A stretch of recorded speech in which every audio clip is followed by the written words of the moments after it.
Казвам се Оля Красимирова Георгиева, работя в Първо районно, град София.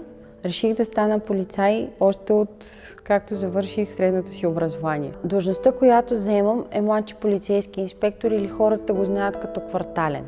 Ние трябва да бъдем между гражданите, за да може те да познават своя квартален. Най-важното е за един полицай да обича много работата си, защото ако не обичаш своята работа, няма как да бъдеш полезен на обществото.